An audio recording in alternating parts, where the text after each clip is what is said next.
بسم اللہ الرحمن الرحیم الحمد للہ وکفی وسلام علی عبادہ الذین اصطفی اما بعد اعوذ باللہ من الشیطان الرجیم بسم اللہ الرحمن الرحیم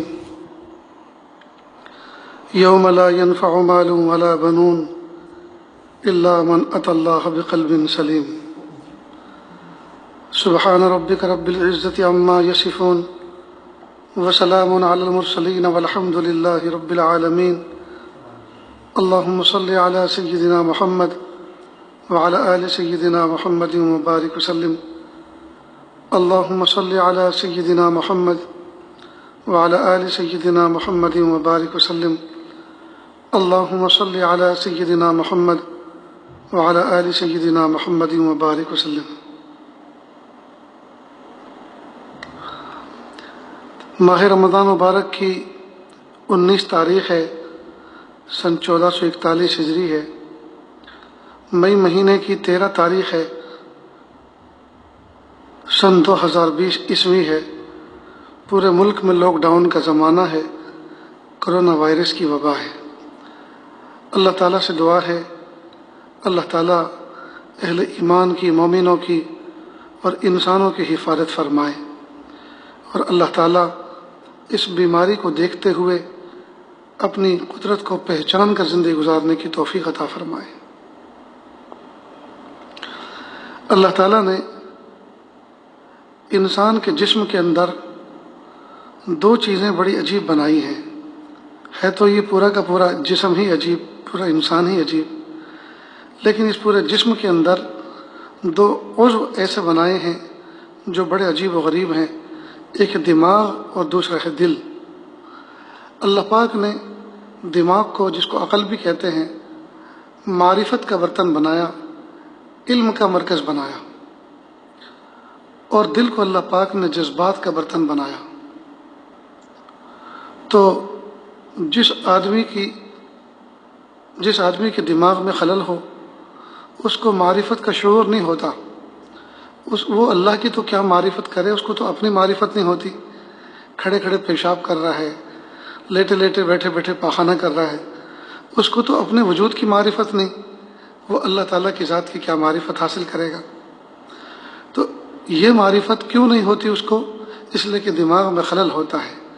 تو اللہ پاک نے انسان کو عقل اور دماغ کا ایسا برتن عطا فرمایا ہے، اس کے ذریعے سے وہ اللہ کی معرفت حاصل کرتا ہے، اللہ کو پہچانتا ہے، اپنے نفع نقصان کو پہچانتا ہے، کائنات کے اندر غور و فکر کرتا ہے، اور اس کو دیکھ کر وہ اللہ تعالیٰ کی قدرت کو جانتا ہے۔ تو دماغ، جس کو عقل بھی کہتے ہیں، اللہ پاک نے یہ علم و معرفت کا برتن بنایا ہے۔ اور دوسرا ہے دل، یہ ہے جذبات کا برتن۔ اس میں محبت کا جذبہ، عداوت کا جذبہ، سخاوت کا جذبہ، انتقام کا جذبہ، یہ سارے کے سارے جذبات اٹھتے ہیں دل کے اندر۔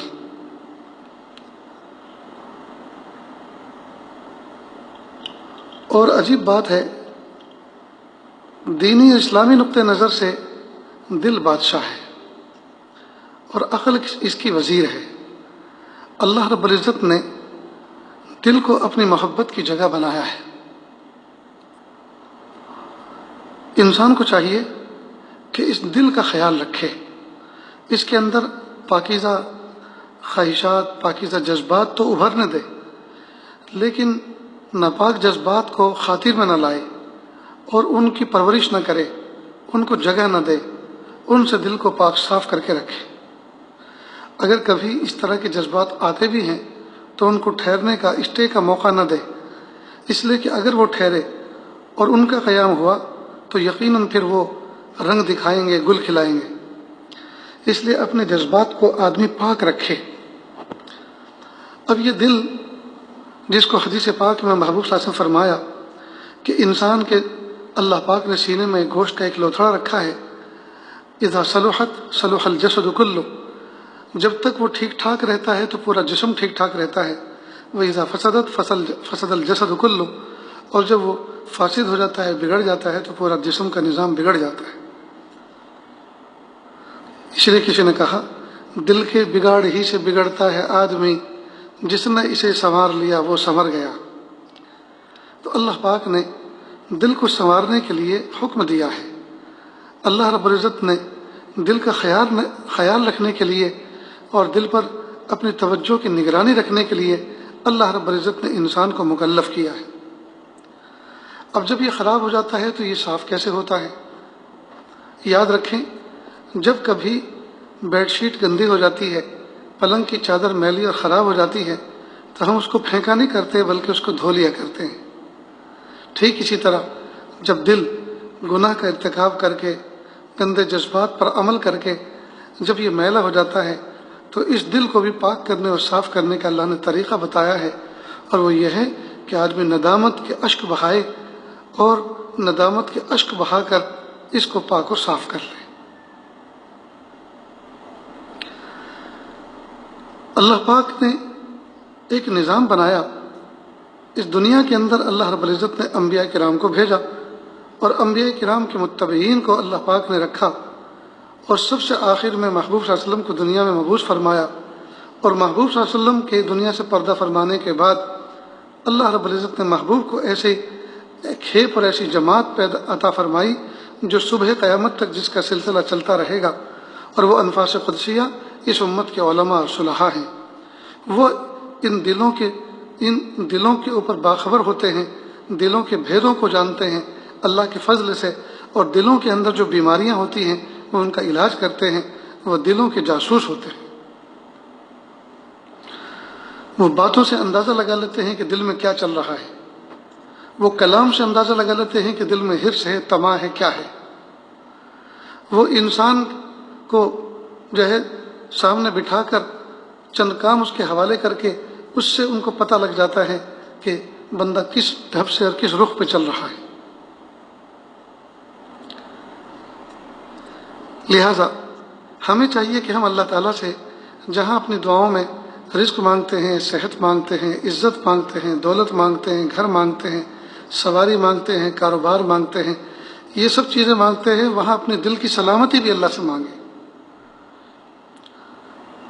دل کی سلامتی مانگے اللہ سے۔ اور حتی الوسع جہاں تک بندے سے ممکن ہو سکے وہ اللہ والوں کی صحبت اختیار کرے اور اپنے آپ کو ان کے حوالے کر دے، ان کے سپرد کر دے، اور ان سے کہے کہ میرے دل پر جو ہے توجہ فرمائیں، نگرانی فرمائیں، اور میرے حالات میری اصلاح کر دیں۔ تو جب کوئی آدمی اپنے آپ کو کسی کے حوالے کرتا ہے تو پھر وہ امانت داری کے ساتھ آپ کو وہ باتیں بتائے گا اور وہ باتیں آپ سے کہلوائے گا، کہ وہ باتیں کہلوائے گا جس میں آپ کے دنیا اور آخرت کا نفع ہے، جس میں آپ کے دل کی سلامتی ہے۔ چنانچہ ہر زمانے میں اللہ رب العزت نے ایسے نیک بندوں کو پیدا فرمایا ہے کہ جن کی صحبت اختیار کرنے کا اللہ نے حکم بھی دیا، اور اللہ رب العزت ان کی صحبت میں برکت رکھے ہوتے ہیں۔ نہ جانے کتنے لاکھ لوگ ہمیشہ اپنے اپنے زمانے میں اللہ والوں سے جڑتے ہیں اور اپنے دل کو صحیح سالم کر کے، صاف ستھرا کر کے، گناہوں سے پاک صاف کر کے، توبہ طائب ہو کر دنیا سے وہ اپنے دل کو لے کے جاتے ہیں۔ اسی دل پر اللہ پاک کے بارے میں اللہ پاک نے فرمایا، یوم لا ينفع مال ولا بنون الا من اتى اللہ بقلب سلیم۔ قیامت کے دن نہ مال نفع دے گا، نہ اولاد نفع دے گی، ہاں البتہ وہ دل نفع دے گا جو سنورا ہوا ہوگا، جو صاف ستھرا ہوگا۔ حضرت تھانوی رحمۃ اللہ علیہ کے ایک مرید اور خلیفہ تھے، حضرت خواجہ عزیز الرسول مجذوب رحمۃ اللہ علیہ۔ گزشتہ ایک مجلس میں بھی ان کا تذکرہ آیا تھا۔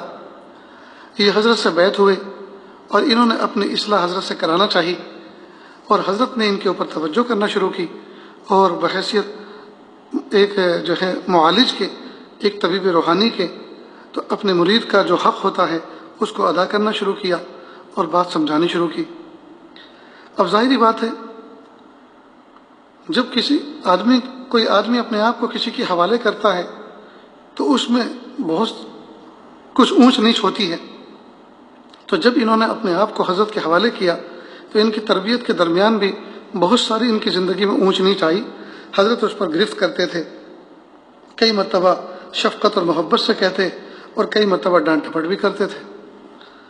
چنانچہ جب ہم نے کسی اپنے اوپر کسی کو مقرر کیا ہے تو وہ اگر ڈانٹ ڈپٹ بھی کرے تو ہم اس کو بری نظر سے نہ دیکھیں، اس لیے کہ یہ ڈانٹ ڈپٹ اپنے نفس کی خواہش پورا کرنے کے لیے نہیں کر رہا، اپنا رعب جمانے کے لیے، اپنے حکومت چلانے کے لیے ہمارے اوپر نہیں کر رہا، بلکہ اس میں ہمارا ہی نفع ہے۔ لیکن نفس شاطر ایسا ہے کہ کئی مرتبہ ہمیں اپنے بڑوں سے بدگمان کر دیتا ہے، اور اس کے بعد بہت بڑا حرج اور نقصان ہوتا ہے۔ اللہ ہم سب کی حفاظت فرمائے۔ تو خواجہ عزیز الحسن مجذوب رحمۃ اللہ علیہ جب دوران تربیت حضرت کے یہاں رہتے تھے تو اس مرتبہ کئی مرتبہ ان کے اوپر کچھ حالات آئے۔ حالات کیا آئے؟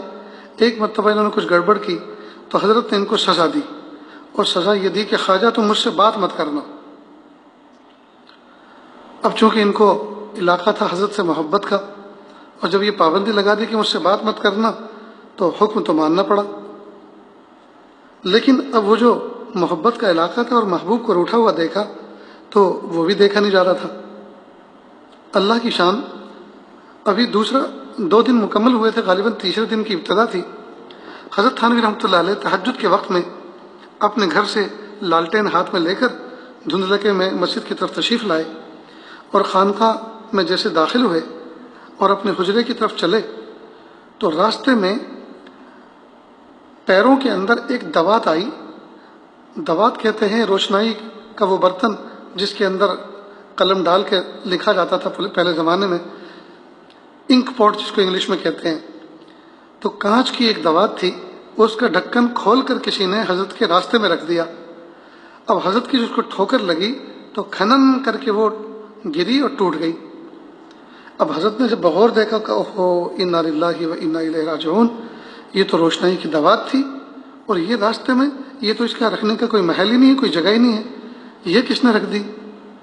اور روشنائی بھی بکھر گئی، سیاہی پوری بکھر گئی، اور وہ دوات بھی ٹوٹ گئی۔ تو جتنے ذاکرین ذکر کرنے والے مسجد میں تھے، حضرت نے بلایا سب کو کہ سب باہر آؤ۔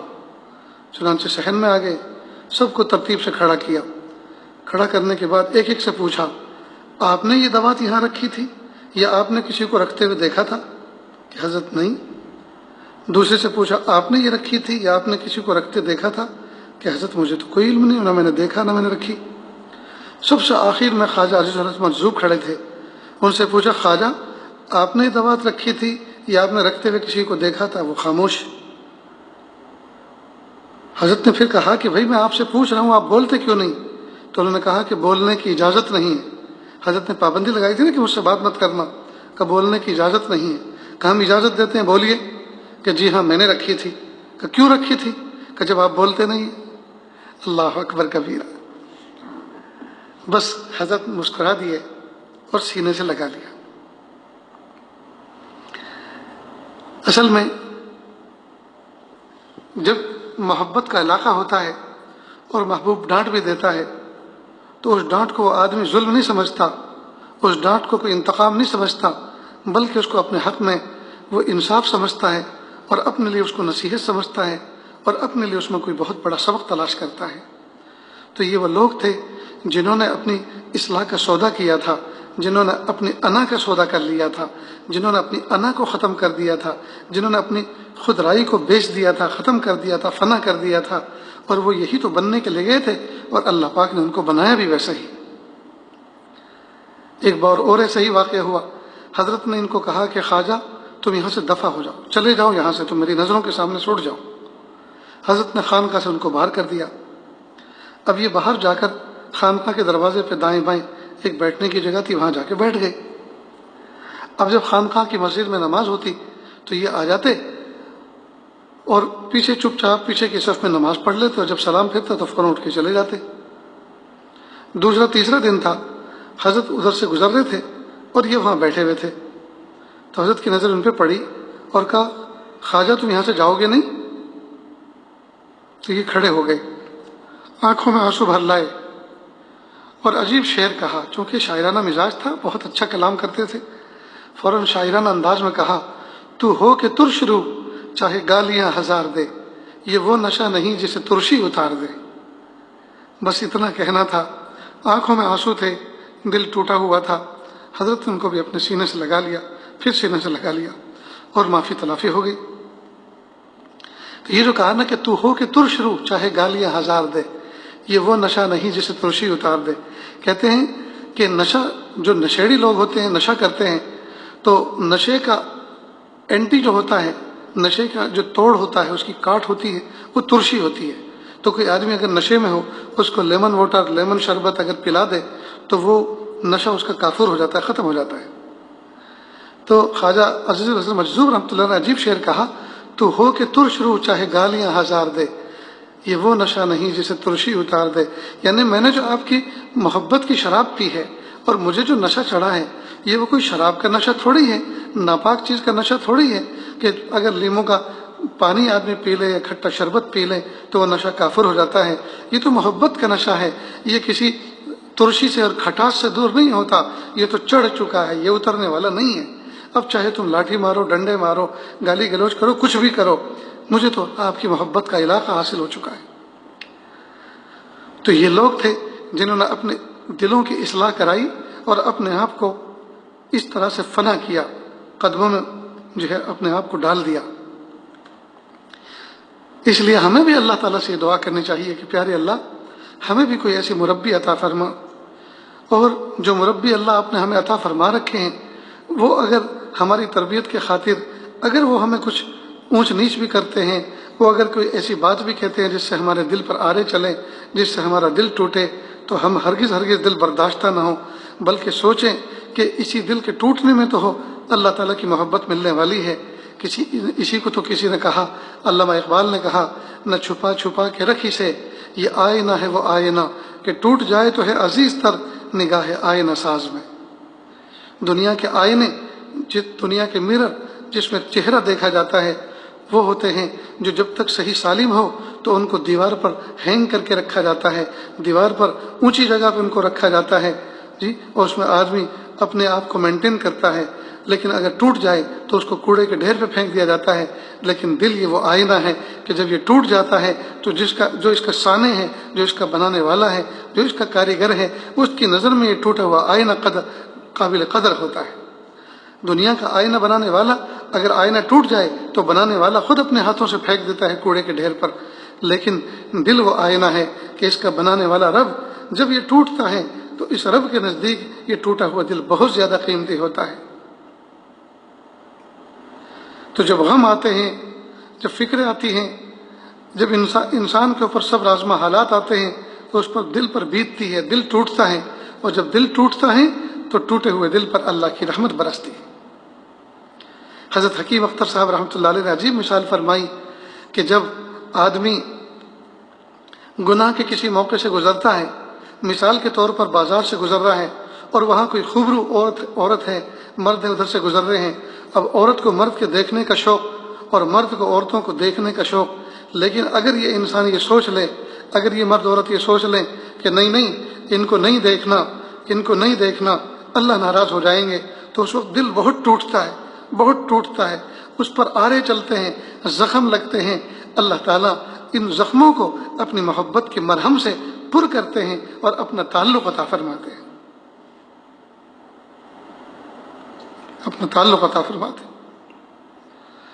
تو ہم اپنے دل کی فکر کریں، ہم اپنے دل کی اصلاح کی فکر کریں۔ اس کے اندر وہ ناپاک چیزیں، وہ غلط چیزیں جو اس دل کے برتن کو خراب کرتی ہیں اور اس دل کے اصل منشے کو ختم کرتی ہیں، خراب کرتی ہیں، ان تمام چیزوں سے اللہ سے توبہ کریں، ان سے اللہ تعالیٰ سے دفاع مانگیں اور ان کو دور کرنے کی پوری کوشش کریں، اس کے لیے تدبیریں کریں۔ اس کے لیے کتابیں بھی لکھی ہوئی ہیں ڈھیر ساری، اس کے لیے اللہ پاک نے ہر دور کے اندر ایسے افراد پیدا فرمائے ہیں جن کی باتوں کے اندر ایسی تاثیر ہوتی ہے، جب وہ دو بات محبت سے کہہ دیتے ہیں، اللہ تعالیٰ دل کو سنوار دیتے ہیں، دل کو روشن فرما دیتے ہیں، اور دل میں اللہ اجالا فرما دیتے ہیں۔ چنانچہ ہر دور کے اندر اللہ کے نیک بندوں کے پاس ہزاروں کی تعداد میں لوگ جڑے ہیں، اور جڑنے کا مقصد صرف یہی ہوتا تھا کہ وہ اپنے دل کو بنا لیں، دل کو اس قابل بنا لیں کہ وہ اللہ کے سامنے اس کو پیش کر سکے۔ یہ عاجز کہا کرتا ہے کہ آج کے اس دور میں بھرے بازار کے اندر پیر کے ناخن سے لے کے سر کے بال تک جسم کو راحت دینے والا سامان، اس سے بازار بھرے پڑے ہیں، دکانیں بھری پڑی ہیں۔ پیر کے ناخن سے لے کے سر کے بال تک جسم کی راحت پہنچانے والا سامان ہر دکان پر دستیاب ہے، لیکن دل کو راحت پہنچانے والا سامان کسی ایک دکان پہ بھی اویلیبل نہیں ہے، کسی ایک دکان پہ بھی دستیاب نہیں ہے۔ بلکہ یوں کہا جائے پوری دنیا کے بازار دل کو ویران کرنے کے سامان سے بھرے پڑے ہیں، لیکن دل کو آباد کرنے والا سامان کسی ایک دکان پہ بھی دستیاب نہیں۔ تو دل کو آباد کرنے کا سامان کہاں ملتا ہے؟ یہ اللہ والوں کی دکان پر ملتا ہے، جو دوائے دل بیچتے ہیں۔ اللہ والوں کی دکان جو ہے وہ دوائی دل بیچنے کی دکان ہوتی ہے۔ اس لیے ہمیں چاہیے ہم اللہ والوں کی صحبت پہ اختیار کریں اور وہاں سے اپنے دل کی دوا لیں۔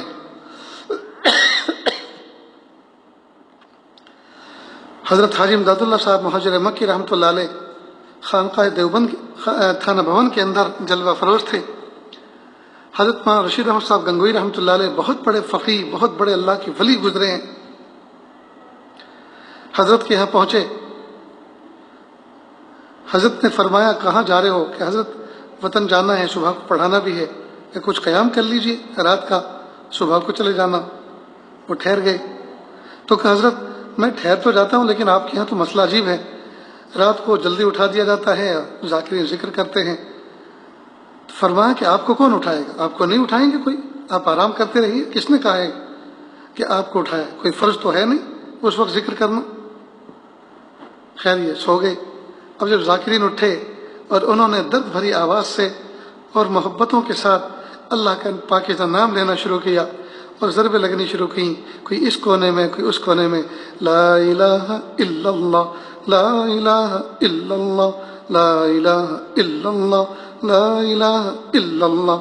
جب عاشقانہ انداز سے انہوں نے صدا لا الہ الا اللہ بلند کی، اب ان کے ضمیر نے ان کو جھنجھوڑا۔ رشید احمد عالم ہو کر ان میں تو بہت سے عوام ہیں اور وہ اللہ کو یاد کر رہے ہیں، کیا تجھے اپنے اللہ کو یاد کرنے کی ضرورت نہیں ہے؟ تو مستغنی ہے، تو بے نیاز ہے، کیا تجھے اللہ تعالیٰ کی محبت کی ضرورت نہیں ہے؟ جب ان کے ضمیر نے ان کو جھنجھوڑا، اٹھے، وضو کیا اور انہوں نے بھی ذکر کرنا شروع کیا، اور جیسے سب کر رہے تھے انہوں نے بھی رٹا لگانا شروع کیا، لا الہ الا اللہ، لا الہ الا اللہ، لا الہ الا اللہ، لا الہ الا اللہ۔ اللہ کی شان۔ جب صبح ہوئی تو حضرت حاجی امداد اللہ مہاجر مکی رحمۃ اللہ نے پوچھا، میاں رشید احمد، وہ جو میرے پاس بیٹھ کر پیچھے کوئی ذکر کر رہا تھا وہ کون تھا؟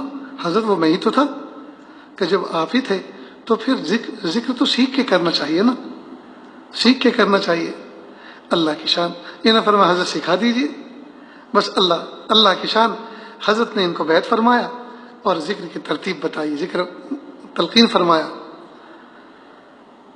اب انہوں نے سوچا کہ حضرت اب چاہتا ہوں کہ کچھ دن آپ کی صحبت میں، آپ کے قدموں میں رہوں، تاکہ کہ آپ میری تربیت فرمائیں اور میرے دل کو روشن کر دیں۔ چنانچہ رہ گئے، ایک وقت تک وہاں رہے۔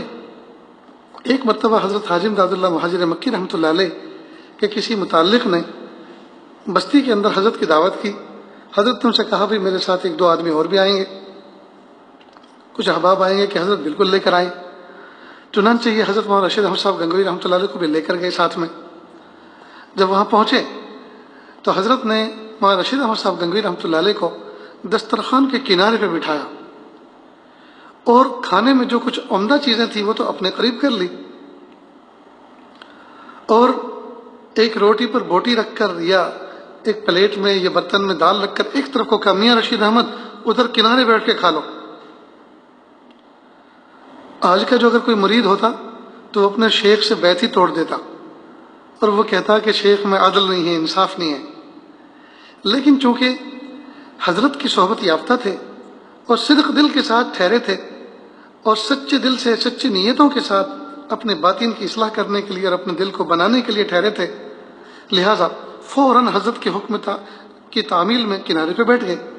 اب حضرت کنکھیوں سے دیکھتے رہے کہ چہرے پر کتنے رنگ آ رہے ہیں اور جا رہے ہیں۔ یہ جو میں نے ضرب لگائی ہے دل پر اور جذبات کو جو توڑا ہے اور دل کو جو توڑا ہے، دیکھیں دل کے ٹوٹنے پر نفس انگڑائی تو نہیں لے رہا۔ پھر ایک دوسری ضرب لگائی کہ میاں رشید احمد، یہ تو میرا شکر مانو کہ میں نے تمہیں اپنے قریب رکھا ہے۔ فوراً آگے سے کہا، حضرت یقیناً یہ آپ کا مجھ پر احسان ہے کہ آپ نے مجھے اپنے دسترخوان کے کنارے پہ جگہ دی، ورنہ میں تو اس قابل بھی نہیں تھا، میں آپ کی جوتیوں میں جگہ پاتا، میں تو اس قابل میں نہیں ہوں کہ آپ کی جوتیوں میں جگہ پاؤں، یہ تو آپ نے مجھے عزت کے ساتھ اپنے دسترخوان پہ جگہ دی۔ بس حضرت نے سمجھ لیا کہ دل کے ٹوٹنے پر نفس کے اوپر بار نہیں گزرا، اور یہ دل جو ہے اللہ کی رحمت کی آماجگاہ بن چکا ہے۔ اللہ کی شان، پھر حضرت نے ان کو خلافت سے نوازا اور دین کے کام میں اللہ ان کو لگایا۔ اللہ رب العزت نے ان کو عجیب و غریب مرتبہ عطا فرمایا۔ کروڑوں رحمتیں ہوں ان کی روح پر، ان کے قبر پر اللہ تعالیٰ رحمتیں برسائے اور جنت فردوس میں اعلیٰ مقام عطا فرمائے۔ کیسے تھے وہ لوگ؟ تو یہ اکابر مشائخ ہر دور میں ہوتے ہیں، اور اللہ پاک نے ان کی دل کی اصلاح کی ہوتی ہے، یہ اپنے بڑوں کی صحبت میں زیر نگرانی زندگی گزارتے ہیں۔ تو جو ان کے پاس جاتا ہے، ان کی صحبت میں رہ کر وہ بھی اپنے دل کو کے چراغ کو، بجھے ہوئے چراغ کو روشن کر لیتا ہے اور اپنے دل کے اندھیرے کو دور کر لیتا ہے۔ اس لیے ہر دور میں، ہر زمانے میں اللہ نے نیک بندوں کو رکھا ہے۔ عوام کو چاہیے، بندوں کو چاہیے کہ وہ ایسے لوگوں سے نتھی ہو کر رہیں، جڑ کر رہیں، اس لیے کہ یہ وہ آگ ہے، دل کی آگ وہ آگ ہے جو جلتی نہیں بلکہ جلائی جاتی ہے۔ کسی جلتے ہوئے دل کے پاس اپنا دل رکھ دے، یہ چراغ، یہ آگ لگتی نہیں، لگائی جاتی ہے۔ اس لیے ہمیں چاہیے کہ ہم اپنے دور کے بزرگوں سے اور مشائخ سے فائدہ اٹھائیں اور اپنے دل کی بدگمانیوں کو دور کریں اور اپنے دل کو نیک جذبات کی آماجگاہ بنائیں اور برے جذبات سے اللہ تعالیٰ سے سچی توبہ کریں اور ان کی اصلاح کی کوشش کریں۔ اللہ تعالیٰ کہنے سنت سے زیادہ عمل کی توفیق عطا فرمائے۔ وآخر دعوانا ان الحمد للہ رب العالمین۔ بسم اللہ الرحمن الرحیم۔ الحمد للہ رب العالمین الرحمن الرحیم مالک یوم الدین۔ ایاک نعبد و ایاک نستعین، ایاک نعبد و ایاک نستعین، ایاک نعبد و ایاک نستعین، اهدنا الصراط المستقیم، اهدنا الصراط المستقیم، اهدنا الصراط المستقیم، صراط الذین انعمت علیہم غیر المغضوب علیہم ولا الضالین، آمین یا رب العالمین۔ اللہ جی، یہ ہاتھ اٹھائے جانے کے قابل نہیں، یہ زبان کو سوال کرنے کے قابل، میرے پیارے میرے پیارے رب، میرے شان رب، امت کو معاف کر دیجیے، امت کو معاف کر دیجیے، اللہ امت کو معاف کر دیجیے۔ کہ اللہ ایسا رمضان تو ہم نے اپنی زندگی میں کبھی نہ دیکھا۔ کہ اللہ امت مسجدوں سے دور ہے، امت حرم سے دور، امت اپنوں سے دور ہے، باپ بچوں سے دور ہے، بچے ماں باپ سے دور ہے۔ اے میرے پیارے رب، اے میرے پیارے رب، اے میرے سونے رب، آپ بڑے، آپ کا نام بڑا، آپ بڑے، آپ کی ذات بڑی، آپ بڑے، آپ کی صفات بڑی۔ میرے پیارے رب، ہم کمزور ہیں، ہم کمزور ہیں۔ اللہ جی، آپ ہمیں معاف کر دیجیے، آپ ہمیں معاف کر دیجیے، آپ ہمیں معاف کر دیجیے۔ ولایت کا نور عطا فرما دیجیے، ہمارے دلوں کو روشن فرما دیجیے۔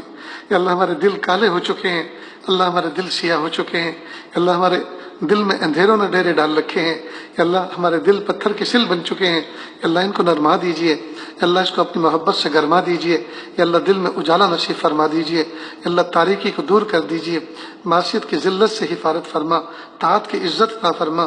میرے پیارے اللہ، ہم سب کو ایسا بنا دیجیے ہم آپ کو پسند آ جائیں، ہم سب کو ایسا بنا دیجیے ہم آپ کو پسند آ جائیں۔ اے اللہ، 19 رمضان مبارک گزر گئے، آئندہ کل مغفرت کا دوسرا عشرہ پورا ہو جائے گا۔ میرے پیارے اللہ، آپ مغفرت کر دیجئے، پوری امت کی مغفرت کر دیجئے۔ اللہ امت کی، پوری امت کی مغفرت کر دیجئے، اللہ پوری امت کی مغفرت کر دیجئے۔ اللہ امت کو اچھے کام کرنے کی توفیق عطا فرما۔ اللہ امت کو برے کاموں سے نکال لیجئے، اللہ بری دلدل سے نکال لیجئے، معصیت کی دلدل سے نکال لیجئے۔ اللہ طاعت کا ماحول عطا فرما دیجئے، طاعت کی رغبت عطا فرما دیجئے، طاعت کا شوق پیدا فرما دیجئے۔ میرے پیارے اللہ، ہم سب کو ایسا بنا دیجئے ہم آپ کو پسند آ جائیں۔ میرے پیارے مدارس دینیہ کی حفاظت فرما، مساجد مکاتب قرآنیہ کی حفاظت فرما، مساجد اسلامیہ کی حفاظت فرما، خانقاہوں کی حفاظت فرما، دینی اداروں کی حفاظت فرما۔ اے میرے پیارے رب، سب کے سب محدود و مسدود ہو کر رہ گئے ہیں، سب کے سب مسدود و محصور ہو کر رہ گئے ہیں۔ میرے پیارے رب، مدارس عربیہ جو للہ فی اللہ آپ کے دین کی خدمت انجام دیتے ہیں، یا اللہ آپ کی محبت میں دین کی خدمت انجام دیتے ہیں، یا اللہ جن کے پیچھے لاکھوں کروڑوں کا خرچ ہے، یا اللہ رمضان مبارک کے مہینے میں آپ کے نیک بندوں کے پاس، یا اللہ تاجروں کے پاس، اللہ جن کو آپ نے عزت سے نوازا، مال و دولت سے نوازا، ان کے پاس جا کر تقاضے رکھتے ہیں، اور اب اس وقت جو ہے پوری دنیا میں سارے کے سارے مدارس والے اپنے مدارس میں خاموشی کے ساتھ چپ چاپ آپ کی یاد میں بیٹھے ہوئے ہیں کہ اللہ اگلے سال کے اخراجات کیسے پورے ہوں گے، اللہ اگلے سال کے بچوں کے تعلیمی اخراجات، اساتذہ کے مشاہرات کس طرح سے پورے ہوں گے، طلبہ کرام کے غلے کا نظام کیا ہوگا۔ میرے پیارے رب، ہوگا تو وہی جو آپ کریں گے، لیکن دنیا دارالاسباب ہے، ہر بندہ اپنے اسباب پہ نظر رکھتا ہے اور اسباب پہ نظر رکھتے ہوئے اپنے مسبب الاسباب سے مانگتا ہے۔ میرے پیارے اللہ، ہم آپ سے بھیک مانگتے ہیں کہ اللہ سب کے لیے راحت مقدر فرما دیجئے، سب کے لیے آسانی مقدر فرما دیجئے، اللہ کے نیک بندوں کے قلوب کو یا اللہ متوجہ فرما دیجئے، جن کے مال اور اعمال دونوں مقبول ہیں، یا اللہ ایسے لوگوں کے یا اللہ ہاتھوں کو قبول فرمائیے اور وہ دین کے کاموں میں خرچ کریں، دین کے راستے میں خرچ کریں اور کھلے دھلے انداز سے خرچ کریں، اور اے اللہ اس کے عوض میں ان کے جان و مال میں، عزت آبرو میں، ان کے رزق میں برکت عطا فرما دیجیے۔ میرے پیارے اللہ، ہم سب کو ایسا بنا دیجیے ہم آپ کو پسند آ جائیں۔ اے اللہ کتنے بیمار ہیں ان کو شفا عطا فرما، کتنے مقروض ہیں ان کے قرضوں کی ادائیگی کی شکلیں پیدا فرما، کتنے جوان بچے اور بچیاں عمر کو پہنچ چکے ہیں، اللہ ان کو نیک سال رشتے عطا فرما۔ اللہ کتنے ایسے ہیں جو نکاح ہوئے زمانہ گزر چکا، گود اولاد سے خالی ہے، اللہ نیک سال اولاد عطا فرما، نرینہ اولاد عطا فرما، بیٹے اور بیٹیاں عطا فرما۔ میرے پیارے اللہ، کتنے بچے ایسے ہیں جو نکمے نکل گئے، بری صحبتوں میں، بری رو میں بہہ گئے، میرے پیارے اللہ ان کو واپس کر دیجئے، یا اللہ ان کو لوٹا دیجئے، یا اللہ ان کو مطیع و فرما بردار بنا دیجئے، اولاد کے دکھوں سے حفاظت فرما دیجئے، یا اللہ بچوں کو آنکھوں کی ٹھنڈک بنا دیجئے، امید سے بڑھ کر بنا دیجئے، یا اللہ اس وقت جو عسر کا اور تکلیف کا دور ہے، یا اللہ اس کو عافیت کے ساتھ ختم کر دیجئے، یا اللہ ہم ناپے تولے جانے کے قابل نہیں ہیں، آزمائے جانے کے قابل نہیں ہیں، یا اللہ رحمت کا معاملہ فرما، عافیت کا معاملہ فرما۔ میرے پیارے اللہ ہم سب کو ایسا بنا دیجئے ہم آپ کو پسند آ جائیں۔